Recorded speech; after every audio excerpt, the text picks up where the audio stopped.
a 2021. Vamos a tener en esta oportunidad un debate interesantísimo porque son dos posturas del debate tan polarizado respecto a la economía. Hemos escuchado las propuestas económicas de uno u otro lado, las que hacen más ruido, las que más asustan, a pesar de tener un espíritu reivindicativo, son las de Pedro Castillo, porque habla de las AFPs, habla de revisar los TLCs, de prohibir las importaciones. Preocupan más. Keiko Fujimori habla de eliminar el impuesto selectivo al consumo, de perdonar multas, en fin. Hemos invitado a dos personas de distintas orillas políticas para que nos aclaren, para que le pongan faros, luces a estos elementos que se están discutiendo y que deben ser entendidos por toda la población, sobre todo para llegar mejor informados al momento de votar el próximo 6 de junio. Le damos la bienvenida a Farid Matuk, el jefe del plan de gobierno del Frente Amplio, un aliado oficial de Perú Libre, y a Pablo Bustamante, él es director de Lampadia, es un medio de comunicación donde postula sus opiniones de manera bastante clara. Muchísimas gracias a ambos por estar acá. Buenas noches, gracias por la invitación. Gracias. Primero, ¿cómo hacemos? ¿Con quién empiezo? Bueno, hablemos de la AFP, empecemos con el señor Bustamante porque a él le debe haber preocupado más el tema de la AFP postulado por el candidato Pedro Castillo, las plazas, ¿no? En esos mítines donde habla de eliminar las AFPs, pero después se modula y dice que va a reformar el Sistema Nacional de Pensiones. ¿Cuál es su lectura respecto a cómo se está jugando con las AFPs en esta campaña? Señor Bustamante, buenas noches de nuevo. Gracias, ¿qué tal? Buenas noches. Bueno, antes que nada yo quiero darle un marco a esto, ¿no? Yo creo que en la historia del Perú nunca ha habido, ¿no?, una propuesta como la de Castillo y Cerrón y compañía, ¿no? Es una propuesta para empobrecer aceleradamente a todos los peruanos y al Perú, ¿no? Tienen un lema que dice: no más pobres en un país rico. En verdad van a haber más pobres en un país pobre. Para empezar, va a desaparecer la clase media. Buena parte de esa clase media es la que está en las AFPs y tienen sus ahorros privados, propios de ellos. Estamos hablando de 4 millones y medio de peruanos y peruanas, para contextualizar. Ok, prosiga. Eso es una barbaridad, ¿no? Nosotros, por ejemplo, en Lampadia venimos proponiendo hace años, sin el apoyo de ningún gobierno, incluso sin el apoyo de las propias AFPs, que lo que hay que hacer es universalizar el tema de las AFPs. Y la manera de hacerlo es usando el IGD. Si cada ciudadano desde los 18 años puede canjear parte del IGD que paga, digamos 4 o 5% de los 18, por aportes a sus cuentas individuales, cuando se jubile van a tener una muy buena acumulación para poder jubilarse con un buen nivel de vida, ¿no? Eso tiene varios efectos positivos. Número uno, le das pensión a todos, se universaliza. Ya no necesitas que sea obligatoria, porque ¿quién va a dejar de reclamar un aporte que se lo van a devolver con intereses buenos dentro de un tiempo, ¿no? Y lo otro es que formalizas la economía. Hoy día tenemos con problemas de recaudación tributaria, y estás quitando una porción de IGB al erario y destinándolo a las pensiones. En verdad no le quitas nada, porque de los 18% de IGB que tenemos, el Estado recauda máximo 10%. El resto no existe. El resto está en evasión, exoneraciones, etc. Entonces hay techo para dedicar 4 o 5 puntos a crear un fondo de pensión. Pero es una reforma, señor Bustamante. Sería una reforma, igualmente sería una reforma. Claro, esa es una reforma positiva para adelante, para hacer las cosas mejor. A ver, ¿qué piensa el señor Matuk? Lo avanzado. Por otro lado, el rendimiento que han sacado las AFPs para los afiliados es una maravilla. 7-8% promedio por año, por más de 20 años. ¿No? Es un magnífico proceso que hay que potenciarlo y no destruirlo. Pero la propuesta de fuerza, estas que quieren forzar, esta gente de Perú Libre, que en verdad quieren imponer, porque en verdad no proponen, sino amenazan, ¿no?, es destruir todo. destruir las instituciones desde la Constitución, los tratados de libre comercio. Vamos a hablar, señor Bustamante, vamos a hablar punto por punto. Estamos en la AFP, por favor escuchemos al señor Matuk como su contraparte, ¿qué tiene que decir respecto al tema? Señor Matuk, adelante, con cronómetro, así, para que no se queje. 5 minutos, ¿no? El diagnóstico inicial que las AFPs es que tenemos un brazo público llamado ONP, un brazo privado llamado AFP. El brazo privado es un oligopolio. Este oligopolio tiene diferencias de precio marginales entre sí y esta debe ser la reforma de fondo. Entonces, lo que se ha propuesto desde el Frente Amplio es de que debe crearse un sistema monolítico de tal manera de que se cobre y se pague de la misma manera en el brazo público y en el brazo privado. No que ahora se aporta distinto en cada uno de los dos casos y se paga distinto en cada uno de los dos casos. Ese es un error que se arrastra desde el 93. O sea, unificarlo. Unificarlo de alguna manera. Para empezar, un error de diseño fue mantener un brazo público y un brazo privado.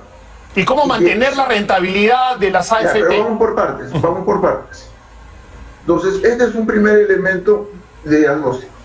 El segundo elemento de diagnóstico es romper el oligopolio y las CTS, que son fondos compulsivos que debe ahorrar una persona en 55 entidades financieras supervisadas por la SBS, también deben poder recibir fondos AFPs. Entonces pasamos de un mercado de 4 jugadores a un mercado de 55 jugadores. En adición a eso, un jugador 56, que sería el brazo público, que puede ser el Banco de los Trabajadores, ONP 2.0, como le quiera llamar. Entonces, la idea de fondo es hacer una reforma en la estructura de mercado que hay.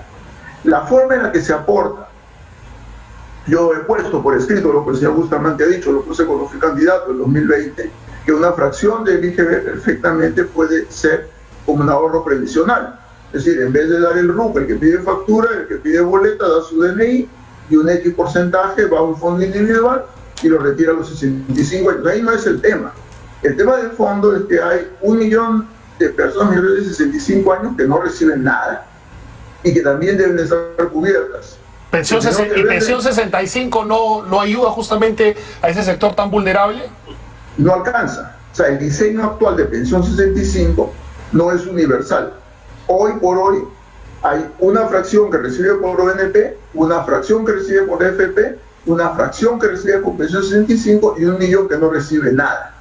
Entonces, el otro tema es que debemos tener un sistema previsional universal. Efectivamente, hay un básico, un mínimo, que es pensión 65, y de acuerdo a la vida laboral de cada quien, que aportó más aquí y allá o afuera,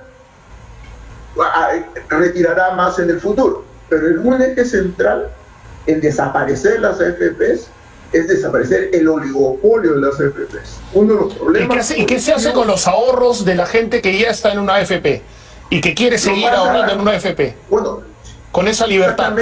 Exactamente como las CTS. Usted tiene su CTS en la entidad A y la pasa a la entidad B. Usted está contento con su FP, siga con su FP. Si la Caja Municipal Sutana le ofrece una rentabilidad más atractiva, traslada su fondo a la Caja Municipal Sutana y se acabó. Pero tenemos más jugadores en la cancha. Son jugadores manteniendo el espíritu previsional, ¿no? Eso es indiscutible. Por lo menos en eso hay consenso, ¿no? Por lo menos.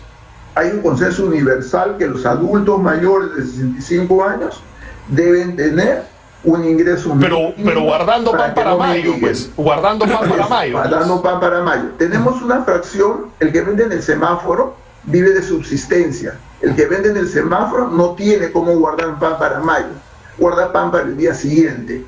Para el que tiene para guardar pan para mayo, lo guardará no en 4 entidades, sino en 55. Eso crea competencia capitalista, convencional y tradicional, cosa que no existe a la fecha. ¿Y Pedro Castillo lo escucha usted?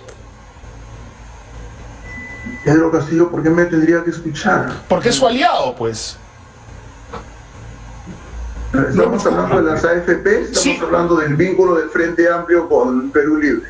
No, pero es que es interesante escucharlo, pero también es interesante saber si usted va a poder influenciar en Pedro Castillo, en Perú Libre, un eventual gobierno, son sus aliados, entonces es importante también. Mire, lo que yo sé que yo interactúo con el equipo técnico de Perú Libre, conversamos, hablamos, tenemos coincidencias, tenemos diferencias. El señor Castillo, como a usted le consta, está en la campaña de la segunda vuelta. Me refiero si va a Entonces, tener es igual posibilidades de implementar lo que usted dice en un eventual gobierno de Perú Libre. Van a haber posibilidades de implementarlo, que lo escuchen los técnicos, usted como Bueno. técnico, ofrecer sus conocimientos en esa dirección. Mire, lo que yo no le puedo garantizar, esto pasa por una ley del Congreso. Lo que yo no le puedo garantizar es que el Congreso apruebe algo. Vayamos al fondo entonces. Señor Bustamante, ¿qué le responde a estas interesantes observaciones del señor Matuk? Gracias. Acá hay tres opiniones. La del señor Matuk, la del Frente Amplio y la del partido de Castillo, ¿no? Que el señor Matuk coincida conmigo, una propuesta de la Ampadia de hace 5 años para usar parte del IGD, me parece formidable. Efectivamente, yo alguna vez he alabado, ¿no?, al señor Matuk cuando estaba en el INEI, que hizo algunas propuestas interesantes que muchos lo criticaron y yo estaba de acuerdo con él. En ese plano estadístico y esas cosas, él se maneja muy bien. Cuando ha entrado a la política se le ha complicado la vida, haciendo algunas declaraciones creativas que han sido muy criticadas, por supuesto, en las redes y por la sociedad en general. ¿Quién lo ha criticado? ¿No? En verdad, lo que está hablando ahora es una disculpa, ¿no? Plantear la disculpa de que pasarían de 5 AFPs a 55 empresas financieras que puedan manejar las pensiones es un tema absolutamente menor, ¿no? La competencia se puede simular incluso cuando hay menos operadores y hay sistemas en las economías de mercado para simular y promover competencia. Yo no creo personalmente que sea buena idea que los bancos hagan pensiones. ¿Por qué? Porque hay una función muy diferente, la pensión de largo plazo, el manejo de las inversiones a las pensiones y los intereses de corto plazo de los bancos, yo creo que son diferentes. Pero esa es una opinión personal. En todo caso, yo no estoy representando. Pero a veces representan las corporaciones. Las corporaciones tienen bancos y AFP, ¿no? O sea, hay corporaciones que tienen. Pero insisto en algo. Yo, por supuesto, creo que tiene que haber un sistema único. Si se hace lo de IGB, desaparece la ONP, no tiene ningún sentido. A los que están en la ONP hay que darles el mismo servicio que se darían en las AFPs con un sistema de mercado ampliado, ¿no? Y en cuanto a la edad de 65 años, yo entiendo que Fuerza Popular está recomendando duplicar este monto, mientras se buscan otros esquemas, supongo, ¿no? Quieren duplicar la pensión 65 y quieren incrementar los incluidos en ese programa por 500.000 por año, según ha dicho Bucho Carranza. Eso me parece muy bien, es una medida muy necesaria en el corto plazo en que nos hemos empobrecido innecesariamente por el pésimo manejo de la pandemia de Vizcarra y compañía. Señor Pero Bustamante. sí, podemos tener un maravilloso sistema de pensiones con el 4 o 5% de lo que uno paga por IGD desde los 18 años. Si tú depositas 10 soles a los 18 años, se convierten más o menos en 240 soles cuando te jubiles a los 65 años. Algo es algo. Pero hay un tema de fondo también, hay un tema de fondo que es lo que el señor Matuk considera un oligopolio, ¿no? Que es un tema de fondo, es un tema de estas grandes discusiones entre la derecha y la izquierda. ¿Le parece un oligopolio? René, es un sistema absolutamente regulado, inclusive súper regulado, sobre regulado, ¿no? Yo creo que eso no es el problema. Ellos están saliendo por la tangente para tener una justificación bonita que suene bien con, digamos, el ambiente populista, ¿no? Eso no tiene ningún sentido. Lo que los peruanos hoy día no tienen pensión. Solo el 25% de los peruanos tienen pensión, que viene siendo malograda con las cosas que hacen el Congreso sobre las AFPs. Necesitamos que las buenas pensiones sean para el 100% de los trabajadores del Perú. Y no hay otra solución. O universalizamos el sistema de pensiones para todos los peruanos o hemos fracasado. Y lo que ellos proponen no es la universalización del sistema de pensiones. Bueno, por lo menos hay un acuerdo en el tema del IGB. no podemos seguir hablando solamente de la AFP. Eso piensa el señor Matuk, no lo piensa el Frente Amplio y no lo piensa Perú. Pero podría convencerlos, pues, ¿no? Podría convencerlos, es un técnico con A esas llegada. alturas ya es tarde, si no los ha convencido de nada hasta ahora. Uy, señor Matuk, ¿qué responde usted a eso? Yo creo que usted va a ser escuchado en Perú Libre, ¿no? O sea, disculpe que le pregunte por eso, pero es válido, usted es un representante del pueblo y es válido que nos preguntemos si va a poder influenciar con sus opiniones y consejos y conocimientos a un eventual gobierno de Perú Libre, ¿no? Igual que el señor Pero más Bustamante. bien, quien está influenciando hoy día es Perú Libre al señor Matuk. Él ha sacado un tuit hoy día que dice que la diferencia entre Perú Libre y Fuerza Popular es que con Perú Libre habría menos desigualdad.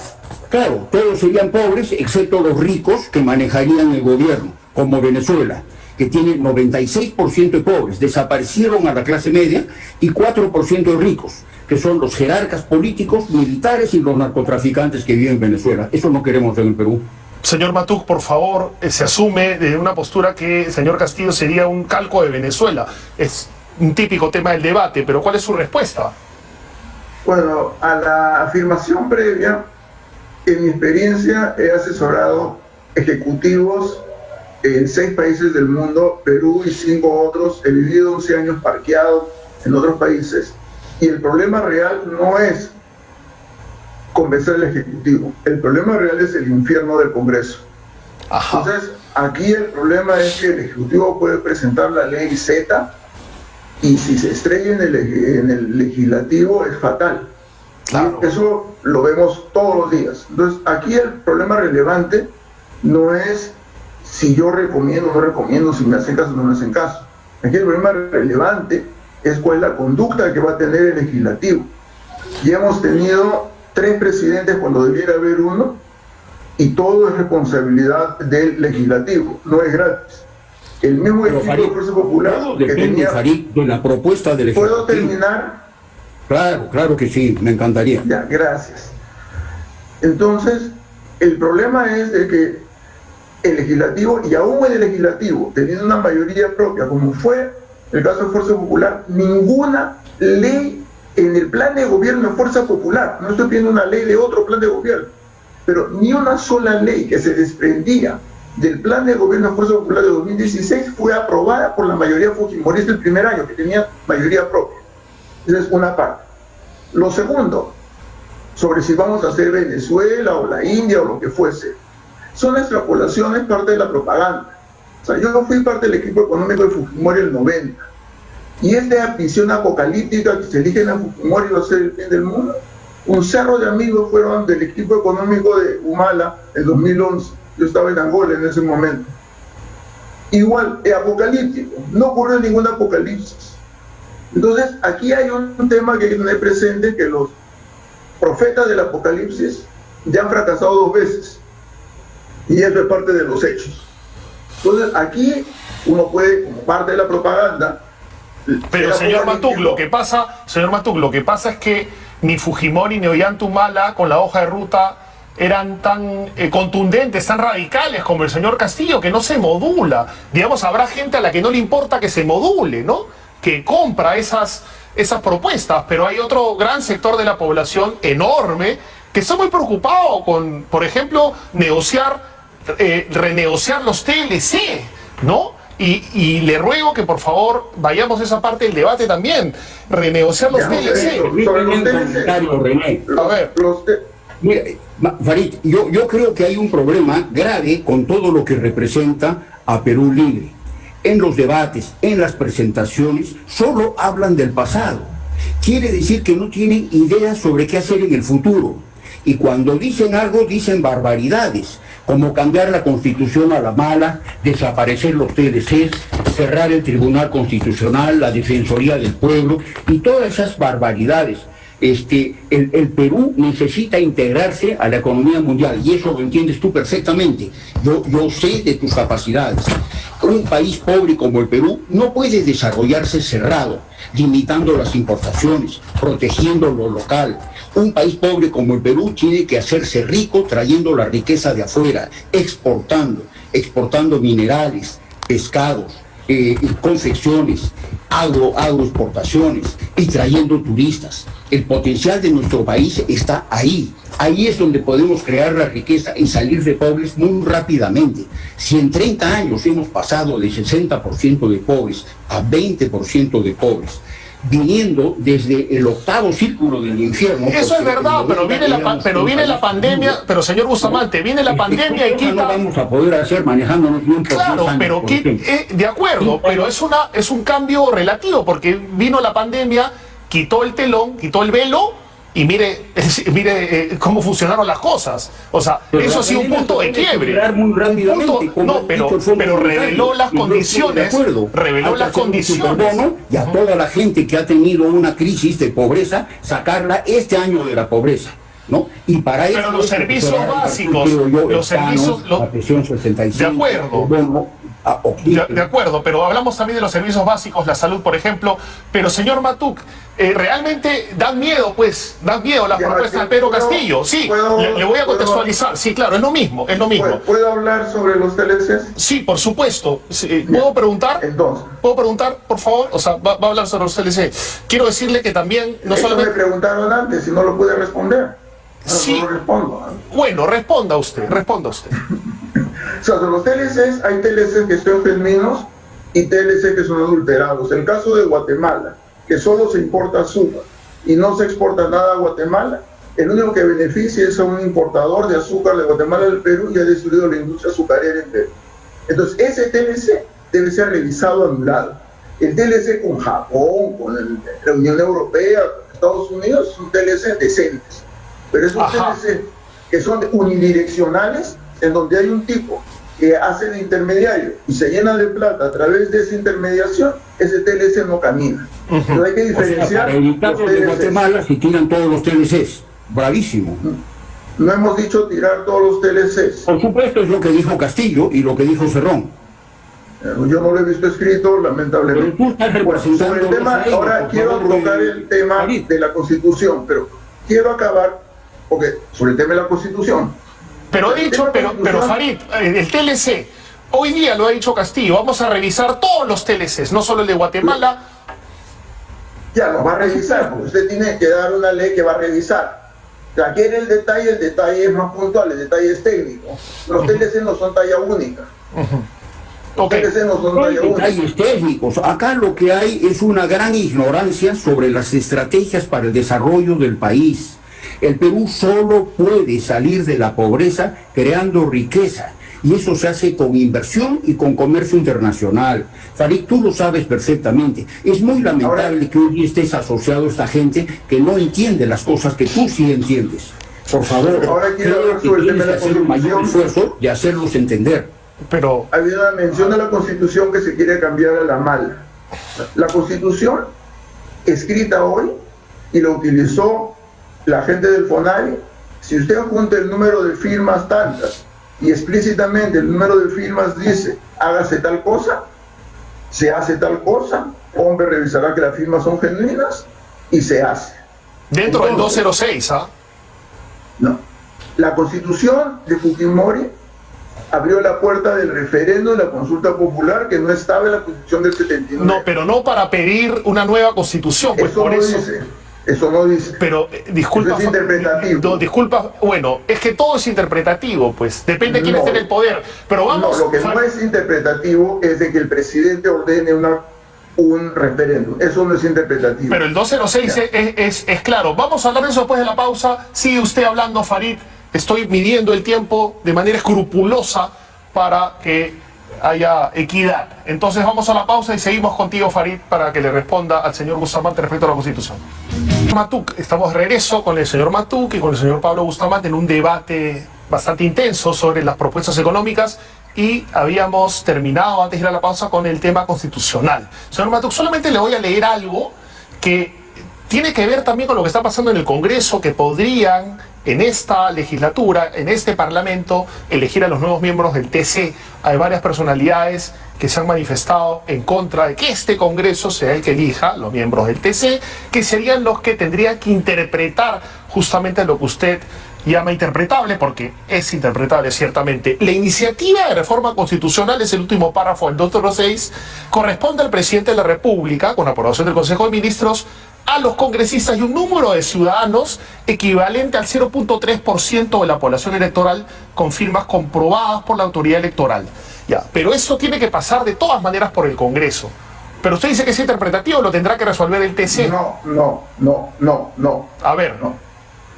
Acabo de poner en la cuenta de Twitter de este programa 2021 una cita de la página web del gobierno del Perú, no del Frente Amplio, en donde dice: si lo propuesto por el 0.3% de los electores es rechazado por el Congreso, se puede presentar el 10% de los electores para que se haga el referéndum sí o sí. Eso está escrito en la página web del gobierno peruano. Entonces, es cierto, usted presenta una firma con el 0.3, se lo rechazan, junta 10% y el referéndum va sí o sí, es lo que está escrito. Bueno, señor Bustamante, tiene que entrar de todas maneras a una decisión del legislativo y posteriormente puede ir a un referéndum. Es una cita lo que se tiene que hacer una modificación, ¿no?, en el Congreso, y además no está establecido el reemplazo de la Constitución ni la convocatoria a una asamblea constituyente en ninguna parte. Eso es una figura absolutamente ilegal, fuera de la Constitución. Claro, porque si tanto hablan de la Constitución, por lo menos manejen con más cuidado las cosas. Claro, ese es el punto, porque, señor Matú, que estamos hablando de una reforma constitucional, no toda la Constitución.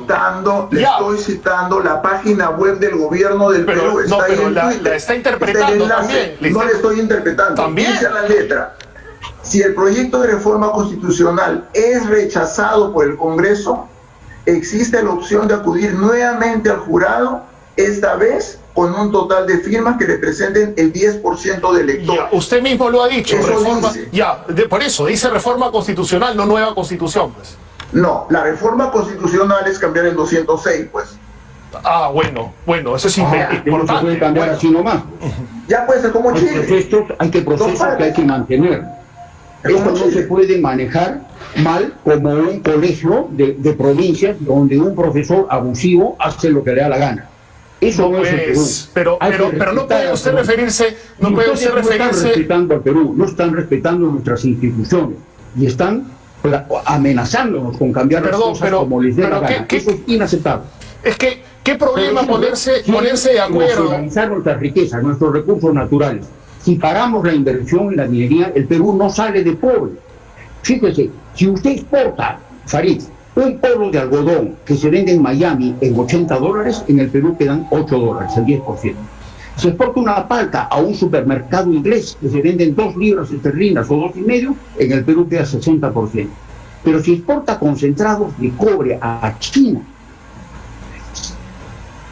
procesar el cobre, concentrados de cobre, en el Perú queda 86%. Quien más produce recursos para el Perú es la minería, porque tiene un altísimo valor agregado. Se convierte la tierra inerte, sin valor, en riqueza. Pero se ha creado el mito de que no hay valor agregado. Y entonces se están distorsionando las políticas que permitirían eliminar a los pobres. Lo que pasa es que el Frente Amplio al que usted pertenece propone el post-extractivismo, que dice: produzcamos lo mínimo de todo y no exportemos alimentos. Eso significa condenar a los agricultores, que son los más pobres del Perú, a la pobreza eterna. Bueno, que responda, pero que responda el señor Matú, porque usted está siendo bastante severo, señor Bustamante, porque hay mucha parte de nuestra población, la mayoría hasta el momento, que va a votar por el señor Pedro Castillo, a quien usted llama un profesor abusivo, ¿no? Entonces, le ruego mantener las formas, ¿no? Porque es válido también votar por Pedro Castillo, no solamente es válido votar por Keiko Fujimori. Las dos posturas son dentro de la democrática. Pero no pueden imponernos cambios que la población no quiere. Es que lo que dice el señor Matú tiene sentido, pero en todo caso hay instituciones que podrían resolver ese desacuerdo, ¿no? El TC, por ejemplo, podría resolver ese desacuerdo. Por lo menos estamos de acuerdo en que el TC podría resolver ese desacuerdo, señor Matú. Sí, ¿interpretativo? Seguro, pero mire, en el mundo de los hechos la solución chilena fue una solución en 2 etapas que se puede hacer perfectamente en Perú. Presente el 3% de las firmas, se lo rechaza el Pleno. presenta el 10% y lo gana. ¿Qué cosa cambia? Solo el 206. ¿Qué dice el 206? Como en la reforma de la Constitución. Y se avanza por partes y lentos. Nadie está apurado de hacer una nueva Constitución para fin de año. Por ejemplo, yo he señalado muchas veces, para mí el momento apropiado de hacer la Constitución serían las regionales del 2022, en noviembre. Sería un momento apropiado. Ya. ¿Cuándo se instala la nueva constituyente? El 28 de julio siguiente, un año, año y medio para cada Eso es un camino, es un Para camino. cambiar Antes el de... 206 necesitas 2 legislaturas. Entonces, eso te va a tomar un año, no hay tiempo para hacer eso. Mientras tanto, el país parado, porque no va a saber a qué tipo de estructura política y económica vamos a ir en el futuro. Eso es una barbaridad. En un momento de tanta pobreza, plantear el cambio de constitución en el proceso que tú dices, que no es el que plantea Castillo, toma 2 años como mínimo o 3, y eso es la parálisis de todo el Perú.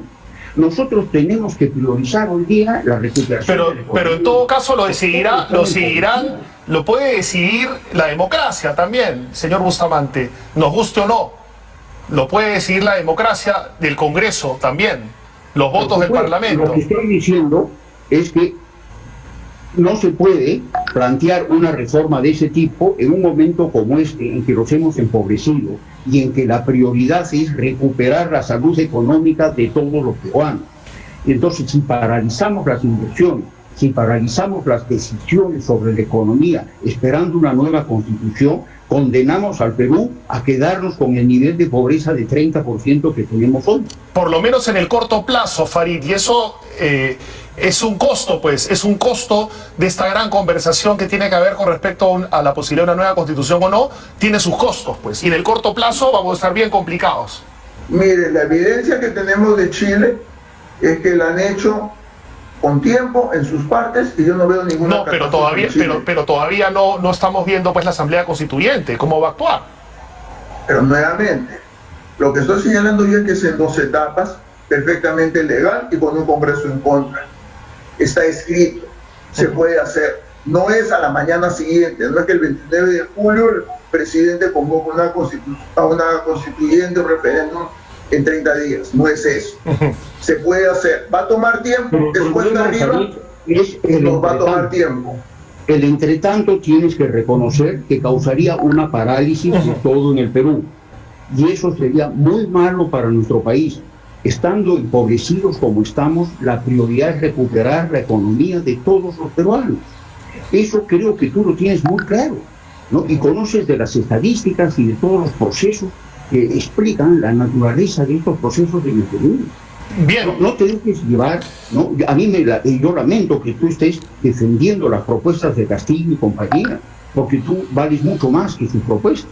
Bueno, acá el problema es que pareciera que cada uno de ustedes quiere eliminar al otro, ¿no? Y lo que queremos los peruanos es que se pongan de acuerdo posturas tan disímiles. No, ojalá se pueda, no es cierto. Yo no quiero eliminar a nadie.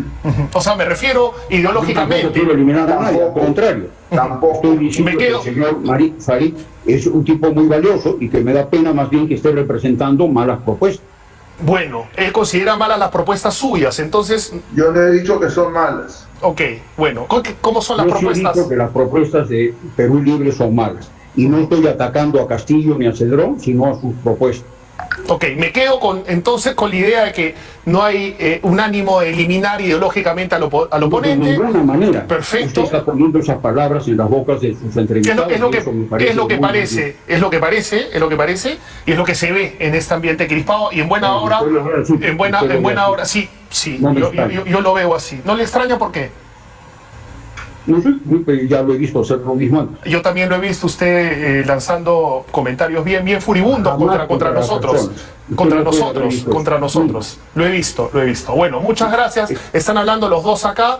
Muchísimas gracias. Y ojalá que personas preparadas como ustedes se puedan poner de acuerdo en tantas cosas que el Perú necesita. Muchísimas gracias. Con Farid nos podemos poner de acuerdo, pero no con las ideas de Castillo. Ok, y bajemos. Muchas gracias por la invitación. Y contribuyamos, por favor, a bajar el tono de las discusiones. Gracias por eso. A los